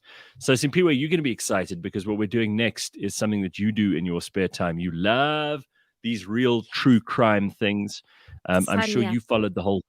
Oh yeah, you followed the whole Devilsdorp thing, and on the Devil's Trail, that show. There's a book which Ben Booysen has written called On the Devil's Trail, how I hunted down the Krugersdorp killers. We will speak to Ben Booysen just now. Ben is South Africa's Chuck Norris, and he's also someone who knows a huge amount about investigating all of these dangerous killers. He's going to be joining us in just a second. We're also going to talk about what the police do right and what they do wrong, because Ben has some interesting points of view, and he goes into some of these in his book too. So let's just give you a bit of background. He's been an incredible mind in South Africa's investigative force. He had a 40-year career in the South African police force. He achieved overnight fame as the good guy in the TV hit series Devilsdorp, which of course we know was not only a massive hit here in South Africa, but internationally too. He managed to pin down and arrest the infamous Krugersdorp killers. He's driven by the idea of justice. It took him 3 years of relentless searching and sleuthing to get Cecilia Steyn, that very, very scary woman who was the main brains behind the Krugersdorp killings, and it took him 3 years to get her behind bars. Now, he has fought all kinds of things here, including police botches. He took on the Krugersdorp killers case back in 2016, and the state had failed to arrest those responsible for the killing spree. That began in 2012, if you remember properly. By the time he took over, 11 people had been brutally murdered by a group calling themselves Electus per Deus. And he is joining us on the line right now. Ben, it's so nice to see you. Thank you for making time for us today. How are you? I'm fine. Thank you very much. So, Ben, I gave a bit of an introduction there, but I mean, that's only really scratching the surface. You are probably one of our best investigators when it comes to all of this stuff. You've written a book now about this. You've featured in this TV show, which is a huge hit. Are you like our celebrity investigator in South Africa? No, I'm not a celebrity. For sure not. I'm just a policeman that did my work to the best of my knowledge, and it drives me to put criminals behind bars. How did your story start? And I don't want you to give away the whole story in your book, because I do want people to go and get the book and read it for themselves. But give us a basic idea of where you come from and what kind of a life you grew up with and how you got into the world of fighting crime. Yeah, I grew up on the mines. My father was a mine worker, so I was in 14 schools during my school career. Some schools I worked twice, and eventually I got fed up, and I left school in standard 9, and then became a cop. And I went to the police college, came back, was in the riot units, and eventually I went to the reaction unit that's fighting riots as well as terrorism. And then I became a detective because it was my passion to investigate crime. Simphiwe, who's listening in on this, is a big fan of these true crime and investigation shows. And I think there's a part of Simphiwe that wants to be a detective too. How difficult is it to become a detective, Ben? You know what? It's not difficult. You must be very nosy. You need to, if you get to hear something, you need to go and pursue that, what you hear, and find the truth. And you must be open-minded. It must not be like you've got tunnel vision to be a detective. It's not easy, but I think most of the people that are good detectives eventually was born like that. And then with your qualifications and with experience, you became better and better every day. What do you think the personality of a good detective should be? You're always curious, as you say. You've got to be open-minded. You've got to pay attention to all of the information. You've really got to have your wits about you, because you've got to be looking for clues everywhere. But is there a kind of personality that is specifically suited to this? Is it the quieter people? Is it the louder people? Is it the people who like people, or is it the people who like to be on their own? Yeah, I will not know about other detectives, but I'm a person that likes to work on my own, make my own decisions. But also all the information that you get, you need to investigate everything. If it sounds so stupid, you must not chuck it away. You need to investigate everything that you hear and get as far as possible all the evidence.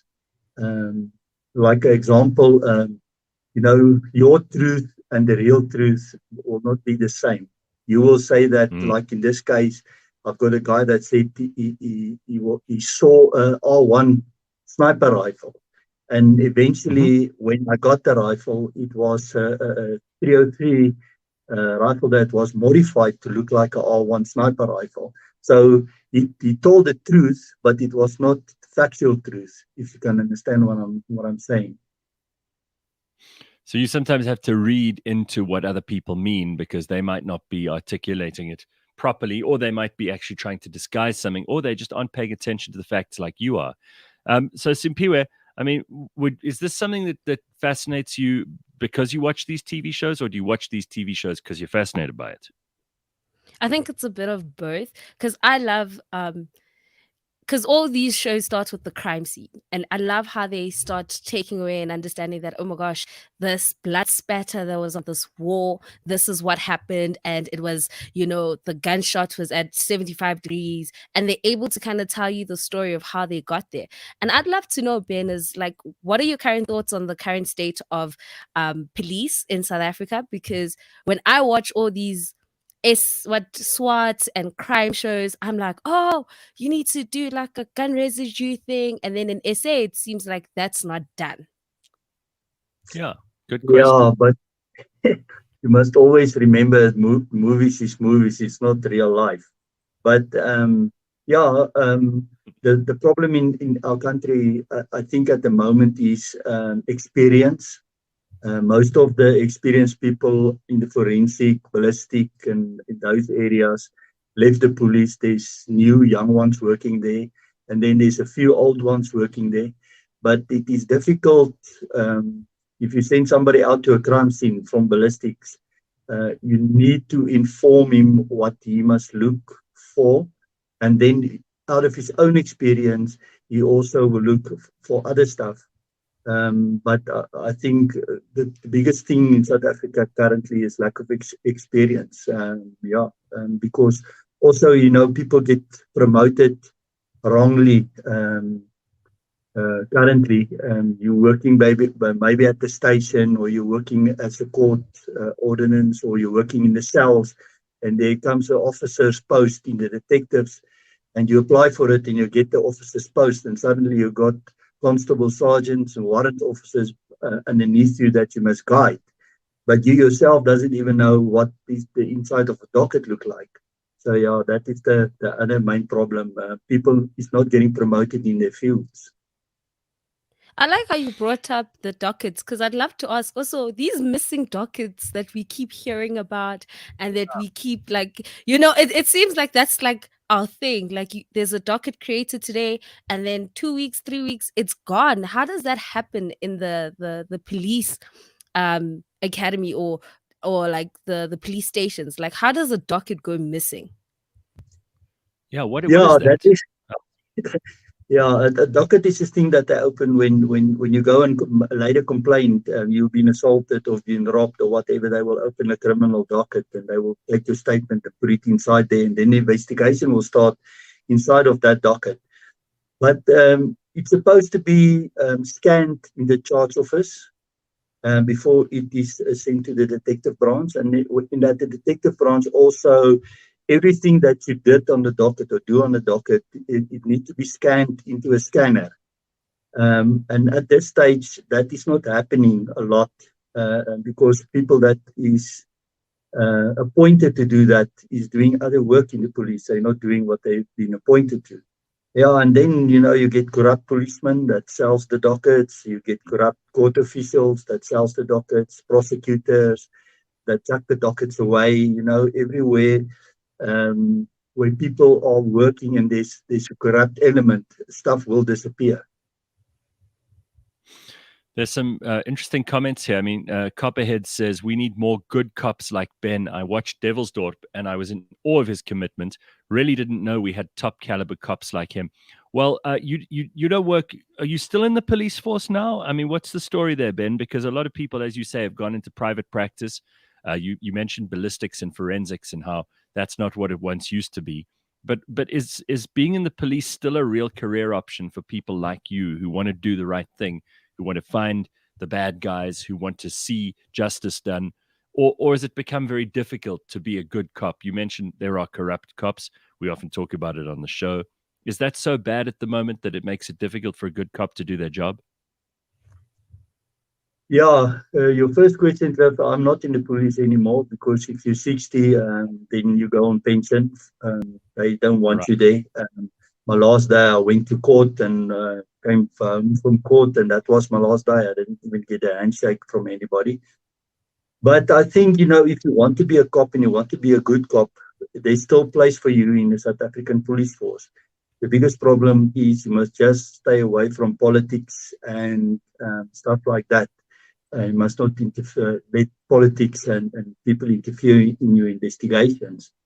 And yeah, the problem is also in New South Africa, policemen doesn't get vetted like in the old days. In the old days, when I became a policeman, they look into your parents' history and your grandparents' history. And if you want to get married, you need to inform them 3 months before that, and they look into your wife's history.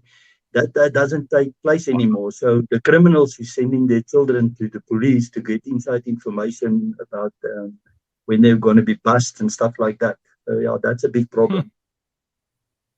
That's amazing. I didn't know that they did all this background stuff on wives in the old days and family members. Ben, before we move on from Devilsdorp, because really that's the reason so many people know your name, what was it like doing that case, and what were the hardest parts of putting the pieces together in that case? I mean, you touch on this in your book on the Devil's Trail, but tell us a little bit about it from the point of view of being the guy who's trying to make this happen, whether or not it was as terrifying for you as they seem to portray in the documentary, what your own feelings were on this, whether you got any help from anybody. What was the toughest part of this? Yeah, this is my normal. People got normal like you on the radio the whole time. So this is your normal. People will think it's difficult for you, but it's not difficult for you. So it was not difficult for me to investigate the case. The biggest problem was at the stage when I investigated this case, I didn't get backup from the South African police or the Hawks. I was actually still in the Hawks at that stage. I had to use my private vehicle sometimes. My wife had to arrange vehicles for me. Brigadier Victor, who appointed me in the investigation, he in the beginning gave me a vehicle, but then he left back to crime intelligence. And all crime intelligence vehicles are not registered actually on the police system. So I can't, as a policeman, drive with those vehicles. So I was out of vehicles, and I didn't get much backup from the police. And every time I need to serve 252 subpoenas, because every time the court case went forward, I had to serve 252 subpoenas. I had to do it on my own. But it was my choice to do it like that. And if I must do it again like this, I will do it again like this. It's not a problem for me. But Ben, you're dealing with some pretty dangerous people here. And those of us who've seen this documentary, and even more those of us who read the book, this Cecilia Steyn is terrifying. When was the first time you encountered her? Yeah, she's terrifying on looks, but if you actually sit down with her and speak to her, you can see she's actually just a bullshitter, 100% the best bullshitter that you can get. But the first time I spoke to her is when I didn't arrest them myself. I got warrants of arrest for them, and I sent Colonel Kruger, Gert Kruger and his team to go and arrest her and Marinda. And the first time I saw her was at the police station when she came in with a big cylinder because she needed ceased of oxygen. And and then I was sitting down with her and I spoke to her, and I say something like, Cecilia, that Zach had sex with his wife before she died. And then for the first time and the only time, I saw the real Cecilia coming out. Her eyes was, it's like fire, if she could have attacked me then and stabbed me to death, then I think she would have done it.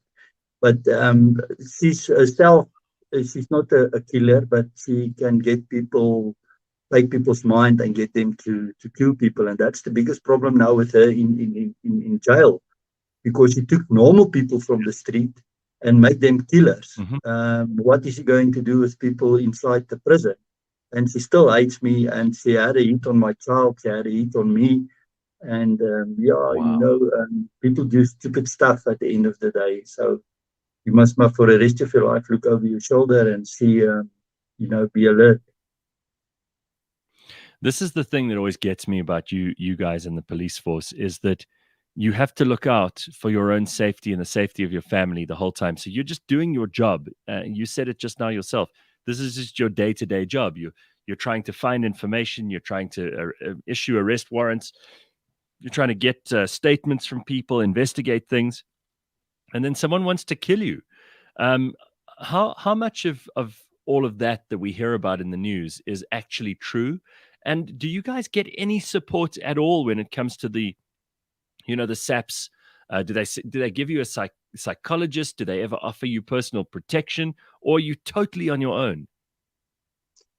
Yeah, you can speak to a psychologist. There is a psychologist in the police force, but that's also a difficult thing. That is a whole thing on its own that you can speak about. But otherwise, backup, you will not get backup from the police. Even in high cases, like that colonel that was still in the Cape, everybody knew what he was investigating, and they gave him protection and his family protection in the beginning, and then they took it away and he was killed. And then after that, also his family is not getting any protection anymore. So we are not enough policemen in the South African police service, to protect each other also. Like I've told the people the other day, we are easily saying that the police is not doing their jobs. But if you take, we are 180,000 policemen in the police force, where there is 40,000 workers in the office, private people working for the police. Then you get your space units, your court units, your cell units, your riot units, and all those. If you take them all away, I think there will be maybe 45,000 policemen that's actually checking that crime is not committed, because the detectives is investigating crime that was already committed. So, and then if you take that 45,000 policemen and you divide them into 3 shifts, what is over? 17,000, 16,000 policemen in the whole of the country that needs to look after the country. And that is actually mind-boggling, that the government wants to reduce policemen, and that they must pick up policemen. They must get more policemen on the streets. In New York, in every block of the center, there's police officers. In South Africa, you will suffer to get a police officer on the street, see a police officer on the street. That is the big problem. Yeah, it's less than a half a percentage point. It's 0.3% police. So per population. So that would mean that in every 100 people we have less than 1 policeman. and I'm sure that many of those 100 people are criminals. So just to go back quickly to Devilsdorp, this is the case that made you famous. Have you ever seen anything or been involved in a case that was as crazy as that one in all your years as a cop, or was that just the one that got the most attention because the media picked up on it? Yeah, that was the one who got the most the attention, and because it was a white family with white friends killing their friends and their friends' friends, and also killing people that they knew from before. But no, it's not my first strange case. You know, I also investigated policemen that were Satanists and policemen that killed another policeman also for the devil's sake. So yeah, it's more strange being a cop in South Africa. Is there a lot of this stuff going on? Because again, you know, the Satanist angle makes it sensational, right? I mean, people immediately pay attention when there's some kind of Satanist thing because it sounds so much darker and more dangerous. Is this a big deal in South Africa, or is this also something that people have just played up because it gets media clicks? Yeah, I think people played it up also, but there is a lot of Satanists in South Africa, you know, making whatever they are doing, but they're not big criminals, because Satanism isn't a crime. So, and I think that was the problem in the 2012 killings. Is policemen were looking after the Satanism investigation. It's actually stupid, because you're only supposed to invest the crime. The extra evidence that you get, you must gather it, but you must not look only at the Satanism part. And eventually, in this case, only the Cecilia was a Satanist, or so-called Satanist. She convinced the other people to kill the people in the name of Christ. So that they were actually a Christian cult and not a devil's cult. It's unbelievable, but obviously the devil part of it is what got people's attention. So what are the most disturbing things you've seen in your years as a cop? What are the things that, because you guys have to be like cast iron, you can't get upset, you can't be afraid, you have to go into places where you see some very disturbing things. What's the worst stuff you've seen and the stuff that upset you the most, Ben? Yeah, you know, in the 80s, it was the riots in the townships, the way they were killing their own people, you know, burning them alive, necklacing them, hanging up with wires through their throats and stuff like that. And then, yeah, eventually in the detectives, it's more that children that commit suicide. That is difficult to look at and to investigate. You know, a child of 27 blowing his head away with a double-barrel shotgun. Yeah, and then your normal murders, and then also your farm murders, where people is getting how can I say, mutilated.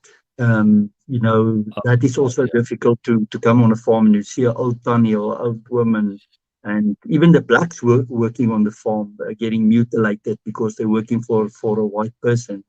Now that's the difficult stuff that you need to go through as a cop, and you need to stay sane. That is the biggest problem, is to stay sane. What do you reckon, like, for all of us listening now, hopefully we never have to encounter a Satanist cult or a bunch of people as crazy as this Cecilia Steyn. But what do you think the biggest danger is to the average South African? What do we need to pay attention to? What are we not observant enough about? And where should we be looking out for ourselves? You know, I think most of the South Africans is observant enough, but they don't want to get involved. You know, if you see videos that people post on Facebook of crime being committed right in front of them, and at the end of the day, if the police go to the crime scene and they ask for witnesses, nobody comes forward because people are too scared to come forward. And and I think also the cell phone is one of the biggest problems, because people. Sorry, Ben, we lost you for a second there. Sorry. Yeah, sorry, somebody's trying to phone me the whole time. No problem. You said the cell phone as a Yeah, weapon. I mean, because we no, not really as a weapon. You know, women and men that are on their phones doesn't look around, so they get robbed very easily. Women coming out of shopping centers, they're on their phone with their bags in their hand, put it next to their car, staying on the phone, trying to get the car keys. Eventually, the criminals just walk up to them, take the keys from them, get in the car, and drove off. And then they jump up and down. Where's the police? Why didn't the police here to protect us? But it's not. We're not a security firm.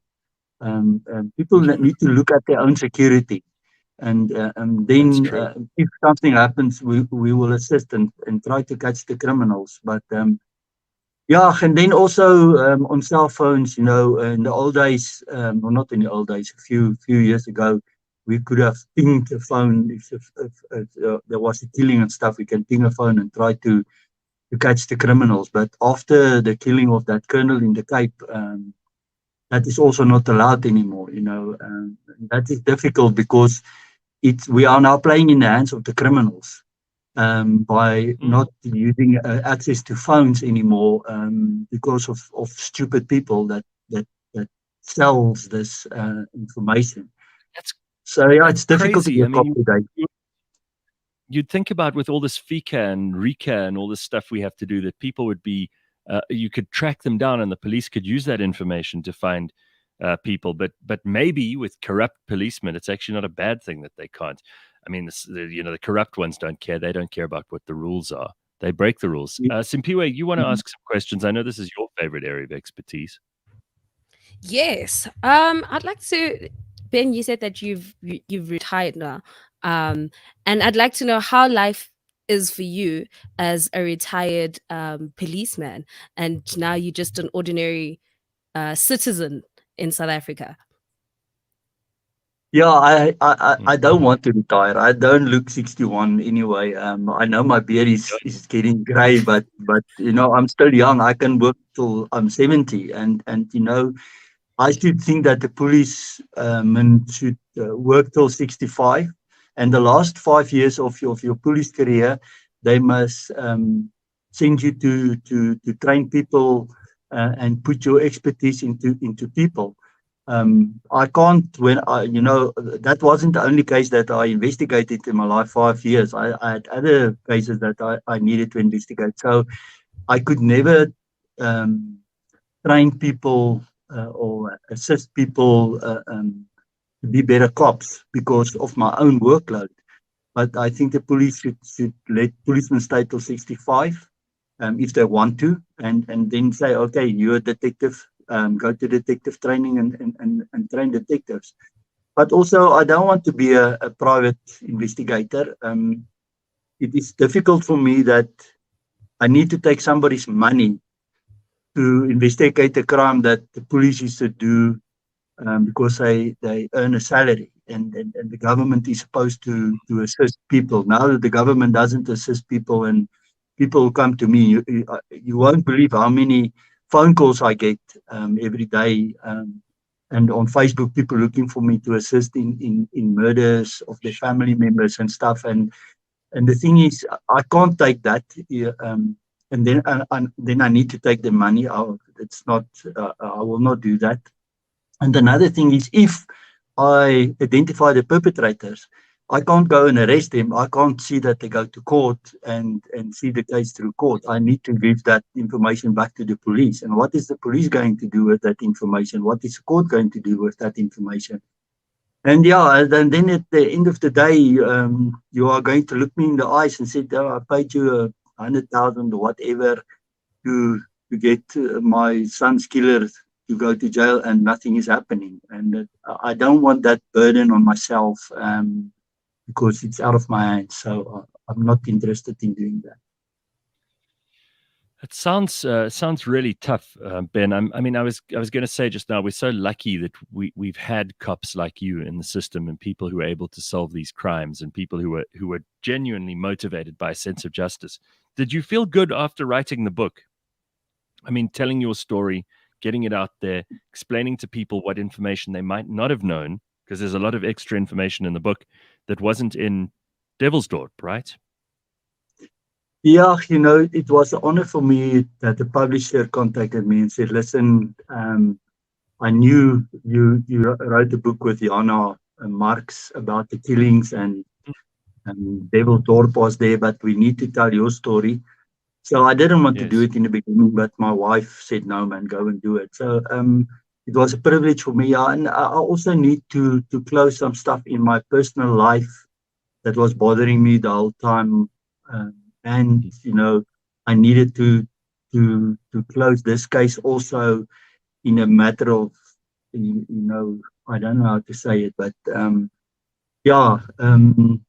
it's more difficult for me, but it was an honor that they wanted to speak to me. Incredible.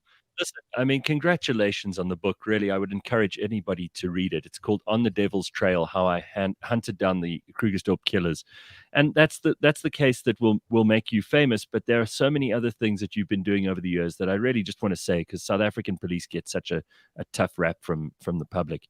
It's great to know that somewhere in the police there are people like you, fewer and fewer, I'm afraid, but there are people like you who are trying their damnedest to solve crimes, to do the best they can.